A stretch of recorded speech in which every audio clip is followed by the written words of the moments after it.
Dialogue in New York, April 27th, 1990. When we grow to a certain state of maturity, naturally we are open to another state of inquiry. Our coming here is to inquire and explore together what life is and what are its expressions, or precisely who am I? And to really explore, you must be free from the explorer, free from the inquirer.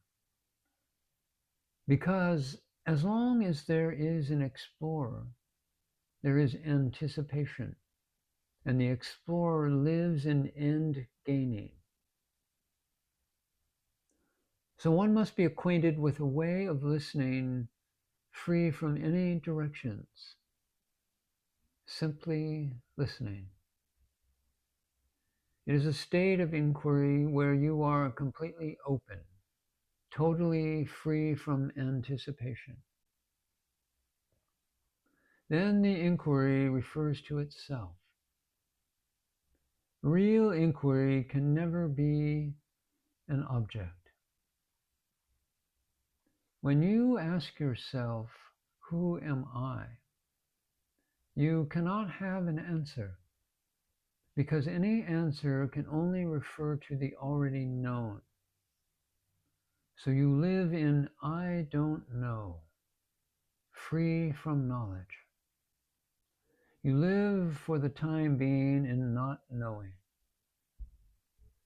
This not knowing has its own taste, its own flavor. The mind is not furnished. You feel yourself completely in space. You are really free when you live in questioning, in the I don't know. Then you will discover that the questioning is the answer. You will discover that the questioning, the asking, cannot be localized. It is not an object. You cannot think it or objectify it. And in that moment, the questioning refers to itself. You will find yourself in this stillness, this not knowing, where there is a total absence of yourself. In this total absence of yourself, there is presence. It is a presence beyond space and time. It is presence in presence and absence. It is not in subject-object relationship. The mind functions in subject-object relationship, but when you once find a moment when you are in your absence, you will find yourself in your totality. You are no longer living as a fraction. As long as you take yourself for a person and are identified with your personality, you live as a fraction. When you identify yourself with your personality, it is no longer a function. It cannot function efficiently. A real personality is free from the personality. So in your absence of the idea to be somebody, you live really in spontaneity, in fullness.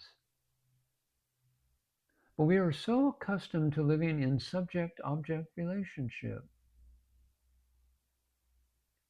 We should first discover ourselves in the asking, in living with the question.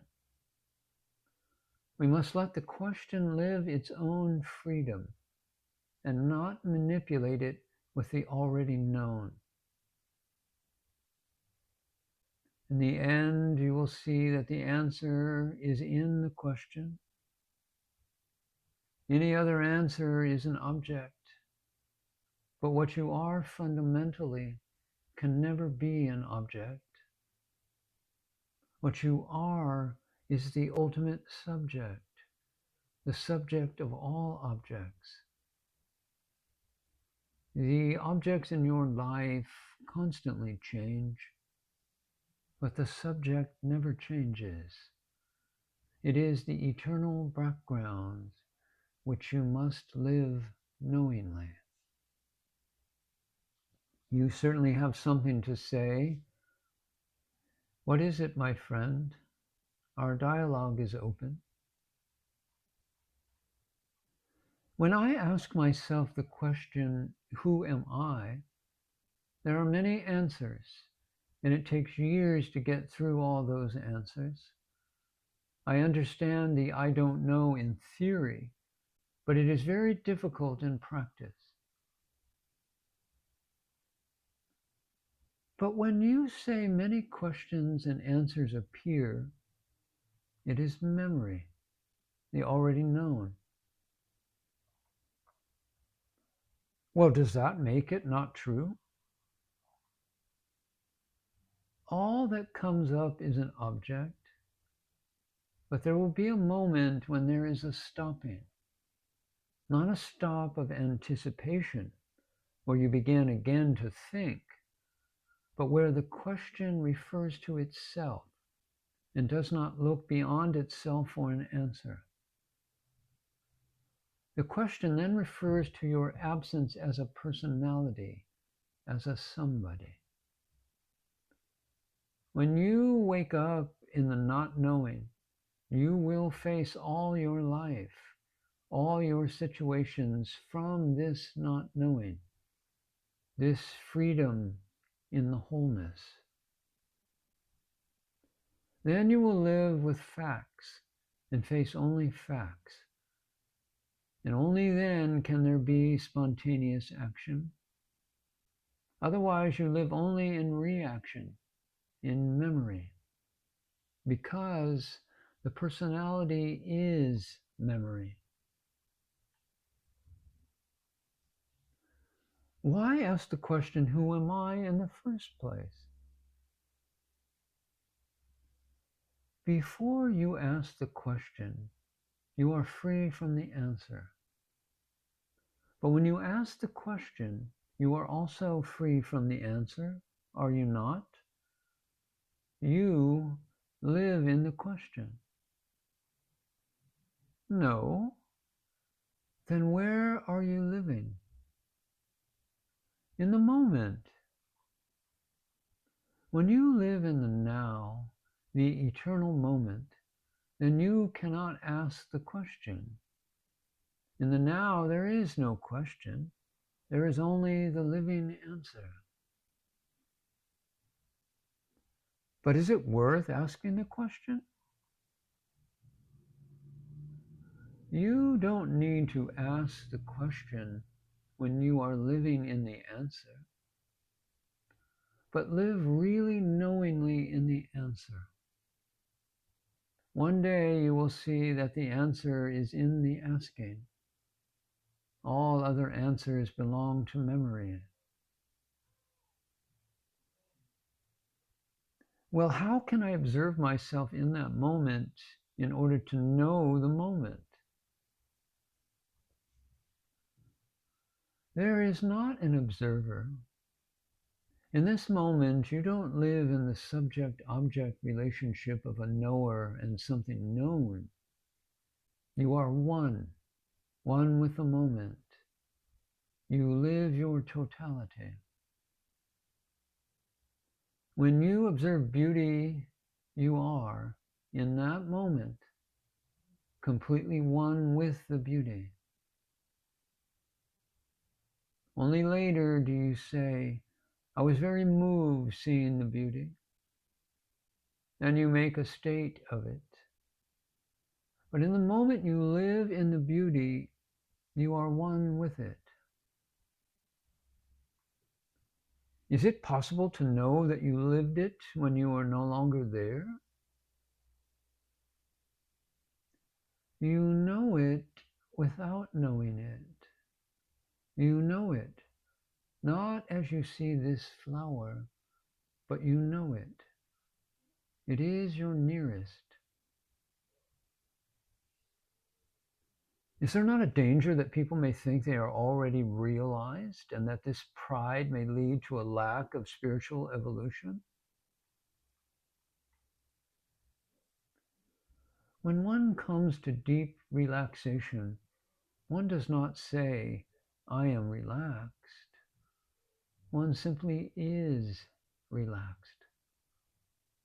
One is too relaxed to say, I am relaxed. Then I am talking about pseudo-enlightened people, and there are more of those than the really enlightened.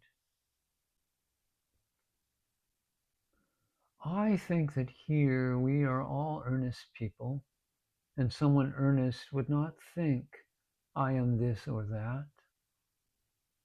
All the rest are perceptions, where there is a perceiver and something perceived. Then how can I attain enlightenment? You are the oneness. I am? Yes. But as soon as you think, I am Joseph Smith, you are no longer in the oneness. But I do not know that I am the oneness. You can never know it as you know things. There is not a knower to know it. If there were, it would not be oneness. Oh, thank you. There's nobody to thank. Laughter. In the moment, is he and I the same energy? In the moment of action, there is only action. There is not an actor. There is only doing, not a doer. That you are the doer comes only afterwards to your mind.